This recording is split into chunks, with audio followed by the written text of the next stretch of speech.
remercie au nom de toute la rédaction du Pèlerin d'avoir invité notre hebdomadaire qui s'engage depuis plus de 30 ans, sa 34e année, aux côtés des bénévoles qui restaurent le patrimoine chrétien, mais qui travaille au-delà de sa sauvegarde, à la revitalisation, à la transmission de ce patrimoine religieux. Et je vais essayer d'apporter notre expertise du terrain, si j'ose dire, et notre engagement de journaliste pour alimenter la réflexion sur sa préservation et sa valorisation. Alors au Pèlerin, qu'est-ce que nous percevons? Une évolution, c'est certain. Nous percevons à la fois une évolution et une permanence. Nous percevons que perdure dans la société un attachement sensible, familial, local au patrimoine chrétien, qui mêle à la fois le besoin de racines et de permanence, l'appartenance de près ou de loin à une culture chrétienne, et l'aura emblématique de grands monuments historiques fédérateurs dont j'aurai l'occasion de vous reparler, mais dans un contexte de sécularisation.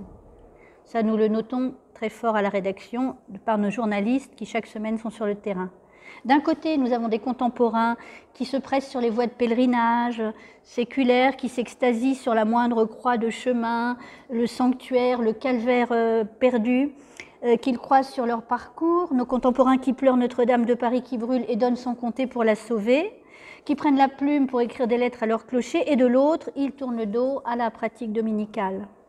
Et face à ce double mouvement d'attachement affectif au patrimoine et de perte de la pratique, notre hebdomadaire a le sentiment que tous les acteurs désormais, à la fois les communautés chrétiennes, les défenseurs du patrimoine, les élus locaux, quel que soit leur bord, le clergé, partagent la même prise de conscience qu'il nous faut unir nos forces. Voilà. Agir ensemble avant que le lien des générations futures au patrimoine chrétien ne s'effiloche et ne s'efface, ne se distende en tout cas au point de s'effacer. Et votre invitation à la conférence des évêques de France dans le cadre de cette audition sur l'état du patrimoine religieux en France reflète pour nous cette volonté que vous avez,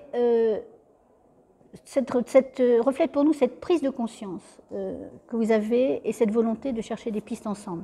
Alors peut-être un peu d'histoire, depuis 33 ans, le Grand Prix Pèlerin du patrimoine a participé au sauvetage de 370 églises et œuvres d'art du patrimoine chrétien. Mais nous avons su évoluer avec les attentes du public, élargi nos opérations de sauvetage en passant de l'image d'Épinal de la chapelle romane perdue aux églises du 19e et du 20e siècle, de la campagne à la banlieue parisienne. Nous avons aussi, depuis 2 ans, dans un contexte de forte tension et de conflits dans le monde, traversé les frontières et créé avec la fondation de l'Ordre de Malte un prix du patrimoine chrétien en péril. En 2022 sur les églises détruites d'Ukraine, en 2023 sur le monastère de Maréliane en Syrie. C'est une manière aussi pour nous de pointer du doigt la menace qui pèse sur les communautés chrétiennes dans le monde. Et aussi d'être attentif à un nouveau public qui est sensible aux actes de solidarité internationale. Et la 34e édition vient d'ouvrir ce mois de janvier, donc tous ceux qui le souhaitent, je profite de votre audition pour dire qu'ils peuvent candidater dès aujourd'hui sur notre site lepèlerin.com. C'est une candidature en ligne. Mais enfin, une fois que tout ça est dit, qu'on répare les toitures, les vitraux qui sont brisés, les fresques qui s'effacent, ça n'a pas de sens si des hommes n'habitent pas ces lieux et les font vivre. Restaurer un écrin, c'est pour qu'ils vivent. Et donc nous avons réalisé un sondage l'année dernière, en avril dernier, en avril 2023, en partenariat avec la Fondation pour la sauvegarde de l'art français, pour mesurer l'attachement des Français à leur clocher. Et il a fonctionné pour nous comme un signal d'alerte. Les Français, qui sont très attachés à leur patrimoine, font désormais passer les châteaux à 57% et le petit patrimoine rural à 55% avant les églises, 33%. Bien sûr, plus la pratique religieuse est forte, plus les Français sont attachés à leur clocher. 82% des pratiquants y sont très attachés et 40% seulement pour les non-pratiquants. On voit que la sécularisation de ces dernières années a laissé des traces. Même si le sondage pointe aussi, et je les ai ramassés pour vous, des raisons d'espérer, si on ne reste pas les bras croisés. Il indique notamment que l'ensemble des Français, ça c'est très important, est favorable à ouvrir les églises à des usages compatibles avec le culte. 80% à accueillir et héberger des pèlerins. Ça, c'est la première donnée. 71% des spectacles à finalité culturelle. 67% des réunions d'associations et des conférences, 55% l'accueil des SDF et 48% des épiceries solidaires. Les catholiques aussi suivent le mouvement, en majorité, à 52%. Et parmi les sondés qui ont manifesté de l'intérêt pour leur église, alors là, les chiffres sont très bons. 73% sont prêts à s'engager pour la restaurer, 56% à la faire visiter, 52% à participer à des animations pour la faire vivre. Et dans le soutien à la restauration, ce taux de 70% d'engagement est équivalent en province, en Île-de-France, chez les retraités, les actifs. Il y a donc un renouvellement des générations possible. Donc tout n'est pas perdu, pour peu qu'on entende ce qui se dit à travers ces chiffres. Et pour revivifier ce lien des Français au patrimoine chrétien, nous nous sommes engagés dans deux directions. Une dimension citoyenne et une dimension sensible et créative que j'aurai l'occasion de développer plus loin à travers notre concours « J'aime mon clocher ». Alors vous me posez une deuxième question, comment peut-on transmettre ce patrimoine religieux à travers lui le roman de la nation, pour reprendre les mots d'Hélène Carrère d'Ancos, et comment transmettre ce patrimoine aux jeunes générations? Alors Hélène Carrère d'Ancos me citait le moine Raoul Glaber qui à l'aube du IXe siècle a eu cette phrase célèbre « Le monde se couvre d'un blanc manteau d'église ». Et c'est cette vitalité religieuse et architecturale qui s'inscrit dans le mouvement général d'expansion de l'Europe tout entière et qui touche particulièrement la France à laquelle Hélène Carrère d'Ancos faisait allusion. C'est ce roman de la nation qu'Hélène Carrère d'Ancos, qui a été la marraine de l'édition 2014 du Grand Prix Pèlerin du patrimoine, souhaitait transmettre aux plus jeunes. Aux pèlerins, on s'emploie à transmettre ce roman de la nation de différentes manières. D'abord, en aidant les jeunes générations à mettre le pied à l'étrier des métiers d'art, en nous adressant à elles à travers l'image et les réseaux sociaux, et en valorisant dans nos colonnes des initiatives citoyennes qui les rendent actrices de la sauvegarde du patrimoine. Dans le cadre du Grand Prix Pèlerin du patrimoine, nous avons lancé 2 prix destinés à mettre le pied à l'étrier aux générations futures. Le prix du jeune artisan d'art, d'abord. Nous avons aidé des dizaines de jeunes restaurateurs, de tableaux, de sculptures, de papiers, de vitraux, d'émaux à s'installer. Et il y a 3 ans, j'ai créé le prix Pèlerin de l'apprenti du patrimoine. C'est un prix auquel je tiens beaucoup avec le groupement des entreprises de restauration des monuments historiques, puisque c'est un prix qui relie, qui engage un maître et un apprenti sur une transmission de savoir avec le cadeau d'une boîte à outils qui suivra l'apprenti toute sa vie. Voilà, aider les jeunes générations à mettre le pied à l'étrier. Aller vers elles par des moyens de communication qui les touchent, l'image. Depuis plus de 10 ans, nous avons engagé une démarche photographique vue du ciel, avec notre photographe Stéphane Compoint, qui est spécialisé dans la prise de vue à la perche ou au ballon à hydrogène. Et nous proposons, c'est volontaire, des images à couper le souffle, des visites de monuments en 360, qui captivent, vous en doutez bien, les jeunes générations, et les sensibilisent à la beauté, au spirituel, par l'expérience immersive. Donc, nous exaltons la beauté du patrimoine chrétien, que ce soit les monastères, les cathédrales gothiques, les vitraux de la Sainte-Chapelle, le chantier Notre-Dame de Paris, sur lequel je travaille personnellement. Il y a peu d'hebdomadaires qui sont autorisés à suivre le chantier depuis le début. Et à travers les prouesses des métiers du patrimoine, la couverture d'un chantier d'exception, celui de Notre-Dame de Paris, nous fédérons de nouveaux publics amoureux du patrimoine.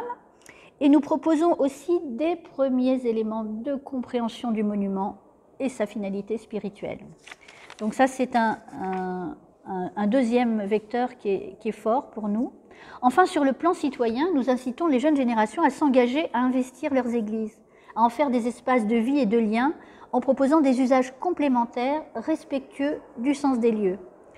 Dès juin 2023, nous avons mis en lumière dans nos colonnes et sur le web, sous le logo « Église à vivre », en partenariat avec le CFRT, qui fait des vidéos de nos reportages, des initiatives culturelles et solidaires partout en France. Et dans ce projet de partage des usages, nos journalistes sur le terrain notent l'adhésion forte des jeunes générations. Et pour mobiliser tous les acteurs de cette renaissance, nous avons aussi organisé une journée de réflexion au Sénat, et le 2 juin dernier, via l'Institut Pèlerin du patrimoine, afin de présenter toutes les pistes qui permettent aux églises communales de s'ouvrir à de nouveaux usages et de servir le bien commun. Enfin, nous accompagnons dans nos colonnes une initiative très intéressante de la Fondation de la sauvegarde de l'art français, le plus grand musée de France. Vous savez qu'elle a été initiée par des étudiants. C'est une opération d'inventaire et de sauvegarde et qu'elle est désormais relayée, c'est très important pour nous, par des lycéens qui découvrent qu'il y a plus de chefs-d'œuvre dispersés dans nos églises que n'en conserve le musée du Louvre. Malheureusement, ces œuvres sont en danger parce que méconnues et insuffisamment protégées. Donc nous avons décidé de suivre sur une année les lycéens de Montfort-sur-Meux, en Ille-et-Vilaine, en Bretagne, qui se sont vus proposer de participer à la restauration d'une œuvre d'art proche de leur lycée, avec des conservateurs, des représentants de la région, des professeurs, des équipes de sauvegarde. C'est une classe de seconde qui a pu découvrir 4 œuvres exigeantes, un fond baptismal ancien, un ostensoir Louis XV, un tableau du sacrifice d'Isaac, une sculpture sur la bonne mort de Joseph, dans des églises proches de leur lycée. Beaucoup n'avaient jamais mis un pied dans une église, et ils se sont mis à les étudier tout au long de l'année, avant de défendre via un concours d'éloquence une des œuvres d'art qui les aura touchés et qui bénéficiera d'un don de 10 000 € en vue de sa restauration et qu'ils devront gérer avec leurs professeurs. Et dans cette classe de seconde, nos grands reporters qui suivent le dossier me disaient que beaucoup d'élèves, 1, n'étaient jamais entrés dans une église, 2, qu'il n'y avait pas parmi eux, même en Bretagne, uniquement des petits Français de souche, et que tous étaient hyper motivés, touchés, concernés par le sauvetage de l'œuvre qu'ils avaient élue. Donc que ce soit par le biais de notre Grand Prix Pèlerin du patrimoine, qui met le pied à l'étrier aux jeunes artisans d'art et aux apprentis du patrimoine, à travers notre démarche visuelle qui est très relayée par nos réseaux sociaux, notre couverture des initiatives impliquantes, le passage de relais de ces trésors du passé à la jeunesse est au cœur de notre engagement, croyez-le bien. L'avenir de notre journal y est d'ailleurs directement associé. Et loin d'être un élément identitaire et excluant, on y tient beaucoup au Pèlerin, le patrimoine c'est un levier d'intégration des jeunes générations, quelle que soit leur origine. On s'attache à une culture, on fait corps avec une nation, en s'intéressant à son histoire, en s'éveillant à sa beauté, en se sentant acteur, personnellement, de sa préservation et de son renouveau.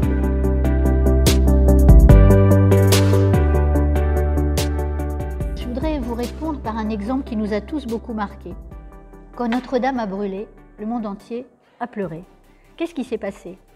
Parce que l'on soit ou non chrétien, voir ce monument séculaire qu'on croyait éternel, cette demeure commune risquée de disparaître à jamais, a fait prendre conscience au monde entier et à chacun de son attachement à la beauté et surtout à la permanence, à ce socle de permanence. Et je crois personnellement que notre monde fragmenté, qui est soumis à l'exigence de la rapidité, où une information chasse l'autre, où les textos qu'on envoie aux êtres que nous aimons disparaissent avec nos téléphones portables, n'a perdu ni son aspiration à la beauté, ni sa soif de se rattacher à quelque chose qui dure, qui a vu naître ceux qui nous ont précédés et qui veillera sur ceux qui nous continueront. Et on le voit bien qu'on voit plus loin hissé sur les épaules de nos aînés. Et les tours de Notre-Dame, sa flèche, c'est toute la hauteur de vue de notre histoire commune, l'excellence des siècles passés qui nous parle toujours. Et ce socle commun, aux Parisiens, aux Français, à tous les hommes, cette cathédrale de tous, en participant à son sauvetage, on a le sentiment, et c'est ce sont vraiment les interviews que nous faisons, qu'en participant à ce sauvetage, on participe à se sauver soi-même. Quand on sauve Notre-Dame de Paris, on se sauve. On se sauve par son mystère, son enracinement et son élan vers le ciel. Et cette cathédrale de Paris, elle fédère pourquoi? Parce qu'elle conjugue le sacré et le profane, parce qu'elle ne choisit pas les siens, parce qu'elle embrasse tout ce qu'il y a dans le monde. Et participer à la ressuscité, je pense que c'est une façon de renaître ensemble, sur un socle commun. Mais vous savez, en dehors de cette cathédrale du monde, nous notons chaque semaine que les plus humbles églises, les plus modestes chapelles font socle elles aussi. Nous sommes toujours surpris de l'ampleur des pétitions en cas de menace, de destruction d'une église de village ou même de quartier. Elles aussi, elles témoignent de ce besoin de se rattacher à une histoire locale commune, familiale, villageoise ou urbaine. Et le succès de notre première édition du concours J'aime mon clocher reflète ce besoin d'exprimer, de dire ce sentiment d'appartenance à ce socle commun.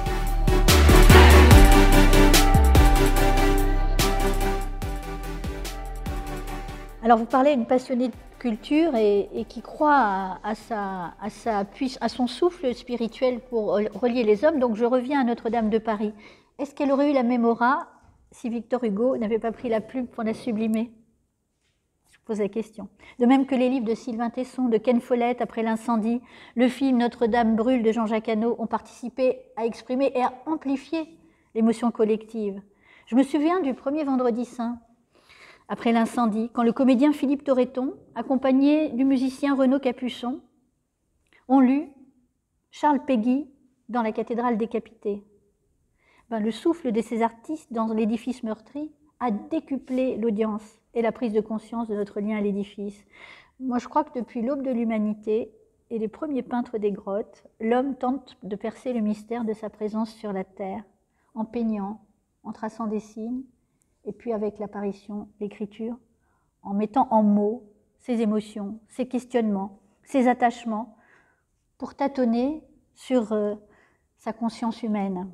Et l'opération J'aime mon clocher, elle vient aux pèlerins parce que nous croyons justement au pouvoir des mots et de la création, et que nous nous sommes engagés dans une démarche sensible, créative, affective, basée sur le témoignage pour renouveler le lien des Français à leurs églises à travers le concours J'aime mon clocher. Nous avons été submergés par la vague affective de cet attachement. Chacun reconnaît de loin le clocher de son village ou de son quartier, et quelles que soient ses convictions religieuses, c'est un amer dans le paysage, il fait signe, il guide, il enracine. Les baptêmes, les mariages, les funérailles, le lieu résonne des joies et des peines de chaque participant à ce concours, et abrite, j'aimerais dire, une part de lui-même. Donc, notre hebdomadaire a incité les Français à écrire une lettre d'amour à leur clocher. Nous avons reçu des centaines de textes, plus émouvants les uns que les autres. Le jury était parrainé par Stéphane Bern.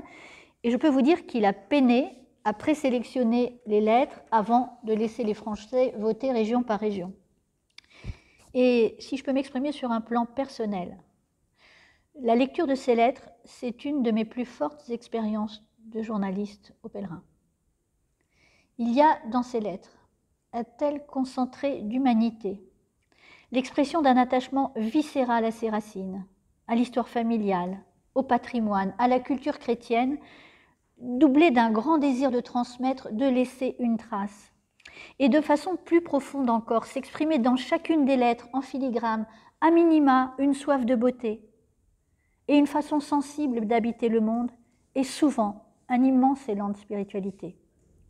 Donc nous avons publié ces lettres dans une collection dédiée au récit de vie, un projet transversal du groupe Bayard que je pilote et qui incite nos lecteurs à prendre la plume justement pour témoigner, à écrire, inspirés par de grands écrivains. Et nous nous préparons à lancer une deuxième édition en 2024. Et nous étudions un projet dont j'ai eu le plaisir déjà d'échanger avec la Conférence des évêques de France, pour donner encore plus d'impact à cette édition numéro 2. L'idée étant, dans le cadre de la Nuit des Églises, de proposer aux participants de, à minima, lire ces textes pour partager des textes qui ont été écrits par d'autres qu'eux, d'un lien à leur Église, et, nous l'espérons, d'écrire à leur tour une lettre à leur clocher, qui pourrait rester au minimum dans le livre d'or de la paroisse ou de l'Église, ou donner lieu à une publication. Voilà.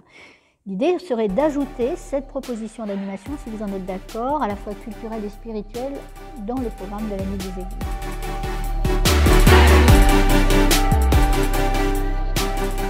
Elle pose la question à plusieurs niveaux. Alors, je vais répondre positivement. Nous sommes heureux que l'Église, désormais, ait entendu cette urgence et nous propose de travailler main dans la main. Voilà. Mais l'Église n'a pas été absente de nos engagements. Si nous avons fait si nous nous sommes engagés, c'est parce que ce sont nos lecteurs qui nous l'ont demandé. Et au Pèlerin, quand on dit les choses, on les fait. C'est, je dirais, le lien, le contrat de confiance qui nous unit à nos lecteurs. Nos lecteurs étaient face à des églises qui avaient besoin d'être restaurées, d'être sauvegardées et qu'ils souhaitaient transmettre. Et ils nous ont demandé de les aider. Ce que nous avons fait en créant ce Grand Prix du patrimoine, ce Grand Prix Pèlerin du patrimoine, il y a 34 ans. Donc la première raison pour laquelle nous nous sommes engagés, c'est pour répondre à la demande de nos lecteurs. Bien évidemment, nous n'aurions pas répondu à n'importe quelle demande. Nous étions face à un lectorat enraciné en région, au contact des trésors du patrimoine locaux, et qui demandait à son journal d'être à la fois son étendard, son témoin et son étendard. Ce que nous avons fait. Nous nous sommes mobilisés. Bien sûr que nous avons parlé dès le départ à l'Église, qui n'a jamais, comment dirais-je, vu d'un mauvais œil notre engagement, ni le ministère des Cultures, qui connaît parfaitement ce que nous faisons. Mais nous voulions garder aussi une sorte d'indépendance en tant que titre de presse, et nous avons pensé que nous pouvions être comment dirais-je, un amplificateur de la problématique. Moi je pense qu'il faut faire ce que nous savons faire. Qu'est-ce qu'on sait faire quand on est journaliste? On sait informer. Donc il fallait rester enraciné dans ce que nous savions faire, mais il fallait trouver autour de nous des experts qui s'associent à nous pour légitimer cet engagement. Et donc nous nous sommes tournés vers les grandes associations de défense du patrimoine en France. Quand je suis arrivée sur ce prix, la Fondation du patrimoine et la Fondation pour la sauvegarde de l'art français étaient des piliers de ce prix, mais nous avons élargi au chantier du Cardinal, vers lesquels je me suis tournée, au groupement des entreprises de restauration des monuments historiques, à la Fondation de l'Ordre de Malte. Nous n'avons cessé, et bien entendu au CFRT, qui a participé avec nous à cette amplification de la problématique. Donc l'idée pour notre journal était de créer une dynamique, de nous légitimer en nous associant à des acteurs, ces acteurs, partenaires, étant aussi nos mécènes, puisque nous n'avons pas les fonds pour restaurer ces églises. Et les actes que nous faisons de donation ne prennent pas en charge la totalité des travaux, mais nous mettons en valeur, en lumière ces lieux. Et je peux vous dire que par rapport au DRAC, à tous les acteurs du patrimoine, quand le pèlerin a donné son feu vert, tous les acteurs nous disent que c'est un accélérateur. Voilà. Nous sommes rapprochés de l'Église, surtout quand nous avons senti de manière forte la pratique dominicale se dégrader. Parce que nous nous sommes dit, ces lieux séculaires qui nous relient les uns aux autres, que faire si nous les restaurons et qu'ils restent vides? Et là, je veux dire que le dialogue, je dirais, constructif avec l'Église a commencé à ce moment-là. Que faire pour que ces églises redeviennent des lieux au service du bien commun, sans, bien entendu, abîmer leur finalité spirituelle? Et c'est là que nous avons commencé ce dialogue, et c'est pour ça que je suis là aujourd'hui d'ailleurs. C'est parce que ce dialogue est en train de se nouer dans une intelligence de la relation formidable. Qu'est-ce qu'on peut faire ensemble? On ne l'a pas toujours fait, mais aujourd'hui, comme je vous disais, on a le sentiment que la prise de conscience, elle est collective et qu'on va pouvoir faire des pas de géant. Voilà, je ne sais pas si je réponds à votre question. Oui. Dans le sondage oui. Dans le sondage que vous avez cité tout à l'heure, que vous avez commandé avec la sauvegarde de l'art français, que vous avez publié et commenté, vous avez souligné, et très justement d'ailleurs, que les catholiques pratiquants, les paroissiens habituels, ce qu'on appelle le noyau, le premier cercle, semblent beaucoup moins disposés que le grand public aux usages compatibles, aux usages mixtes, aux usages partagés. Comment vous l'expliquez? Il y a manifestement, j'imagine, une crainte derrière. Peut-être est-ce une peur de la dépossession, de l'irrespect, de l'inconvenance. Comment vous pouvez l'expliquer? Et puis, si je pose la question un peu plus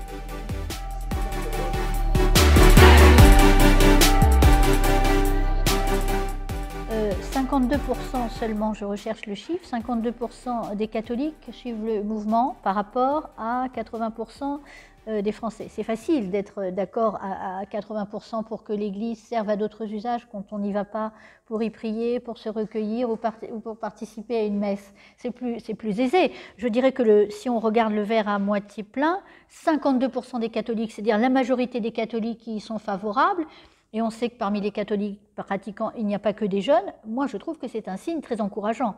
Donc comment est-ce qu'on peut faire pour, on va dire, apaiser cette inquiétude et l'entendre en même temps? Parce qu'il ne s'agit pas d'être dans le déni. Une église, ce n'est pas un lieu comme les autres. Elle a une finalité spirituelle. Et cette finalité, il faut la préserver.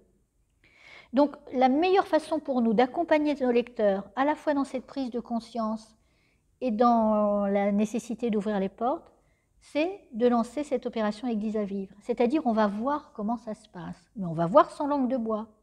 On pose des questions aux curés, aux maires, aux associations locales, aux professeurs de musique, aux professeurs des collèges, et on discute. Et on met en scène ces reportages qui ne sont pas du tout iréniques, mais qui montrent un peu comment les autres font. Comment les autres font et qu'est-ce qu'on peut apprendre de leurs erreurs pour améliorer les choses. Donc je pense que la meilleure, vous savez, pour moi, la pire des choses, c'est l'ignorance. Donc montrer ce qui se passe ailleurs de manière apaisée, constructive, et montrer la diversité des initiatives. Depuis qu'on a lancé cette opération, le courrier n'arrête pas. Tous nos lecteurs qui sont catholiques et plutôt catholiques pratiquants nous demandent des informations sur ces initiatives et comment faire à côté de chez eux. Vous voyez ? Donc, moi, je suis confiante. Je suis confiante. Je pense que si on prend toutes les précautions, et je pense qu'on les prend, les catholiques vont suivre. Ils vont être heureux de voir leur Église se revivifier et renaître. Voilà, il faut juste respecter la finalité du lieu, ne pas faire n'importe quoi, pointer les dérives possibles. Et en tant que journaliste, je dirais on est bien placé pour le faire. Donc on fera notre métier à la fois en s'engageant, mais pas pour faire n'importe quoi, vous voyez ? Pas pour faire n'importe quoi. Il ne s'agit pas de faire revivre des églises pour n'importe quel usage. Ça, au Pèlerin, on est très clair là-dessus. Nos lecteurs nous font confiance, donc on n'a pas intérêt à aller vers des initiatives qui soient bancales. Donc on enquête beaucoup. En plus, on a le CFRT avec nous. Donc des initiatives, on en reçoit beaucoup et je peux vous dire qu'on les sélectionne. Voilà. Tout n'est pas formidable. Les 5 que nous avons publiés nous paraissent voilà, des initiatives fiables.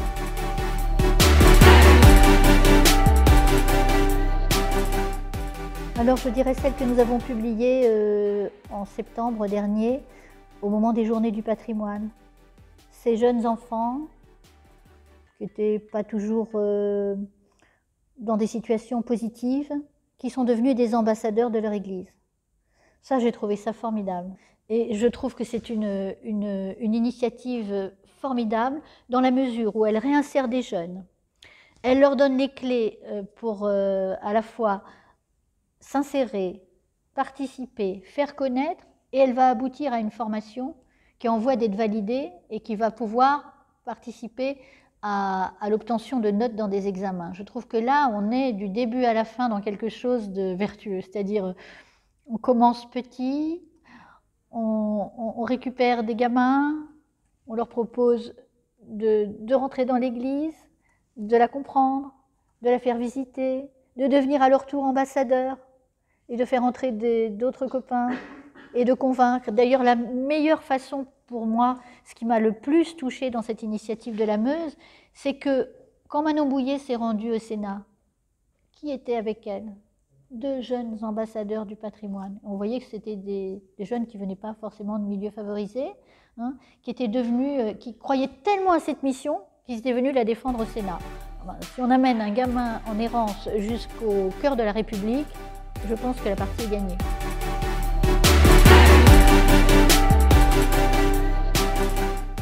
Je pense qu'il y a un mouvement de société qui est en train de se produire, notamment à travers les grands chantiers comme Notre-Dame de Paris. Je pense que les métiers du patrimoine sont en cours d'être revalorisés, extrêmement revalorisés. D'ailleurs, on le note dans les candidatures. Vous savez que des bacheliers, des gens qui se sont engagés dans d'autres voies passent des CAP d'apprentis du patrimoine. Hein. On est stupéfait par les candidatures pour le prix de l'apprenti du patrimoine. Donc les métiers d'art, aujourd'hui, les métiers manuels d'art attirent énormément les jeunes générations. Il y a un mouvement de balancier qui est en train de se faire à la faveur de grands chantiers, avec le soutien de grands ambassadeurs comme Stéphane Bern, la mission patrimoine. Les jeunes aujourd'hui sont très attirés par ces métiers-là, alors qu'il y a 20 ans, ils étaient en déshérence. Vous avez tout à fait raison. Et à la faveur de grands chantiers, ces métiers sont revenus au cœur des vocations. Et qu'ont fait d'autres, les journées du patrimoine, où par exemple, sur le parvis de Notre-Dame de Paris, tous les métiers sont représentés. Vous n'imaginez pas, moi j'y participe, les jeunes, mais on ne les tient plus. Ils veulent tous devenir tailleurs de pierre, maître verrier, restaurateurs de cloches, fondeurs de cloches. C'est des métiers qui vont avec ce besoin de socle, de permanence. Et ce ne sont pas que des jeunes de 13 ans, je vous dis. Il y a beaucoup de reconversions professionnelles aujourd'hui au niveau comment dirais-je, des métiers du patrimoine. Des jeunes qui ont fait des études supérieures et qui n'y trouvent aucun sens. Hein, on le voit, et qui cherchent un sens, qui cherchent justement, dans un monde où on est coupé de nos racines, où il faut faire vite, où rien ne dure, où tout passe, à justement s'inscrire dans une durée, à retrouver prise sur leur vie en s'inscrivant dans quelque chose qui dure. Et le patrimoine, et qui mieux que le patrimoine, et le patrimoine chrétien en particulier, peut leur apporter ce souffle-là. Je veux dire, on a la chance, notre pays est un musée à ciel ouvert. À ciel ouvert. Et les jeunes, ils le voient. Et on a fait même des chantiers de réinsertion par le patrimoine. Vous voyez, on a couvert des grands chantiers par Rempart ou d'autres grandes associations. Des jeunes qui sont en difficulté sont sauvés par ces métiers du patrimoine. Ils sont sauvés par le contact avec la beauté, sauvés parce qu'ils sortent de ces chantiers avec une formation qui leur permet d'être utiles. Vous voyez. Donc moi, je ne suis pas du tout inquiète. Je pense que le balancier va dans le bon sens et que les vocations, je le vois dans les candidatures que je reçois, les vocations sont en expansion. En expansion sans toucher une seule catégorie de population, sans toucher des jeunes qui n'ont pas trop bien réussi à l'école et qu'on a orientés sur des carrières courtes, bien au contraire.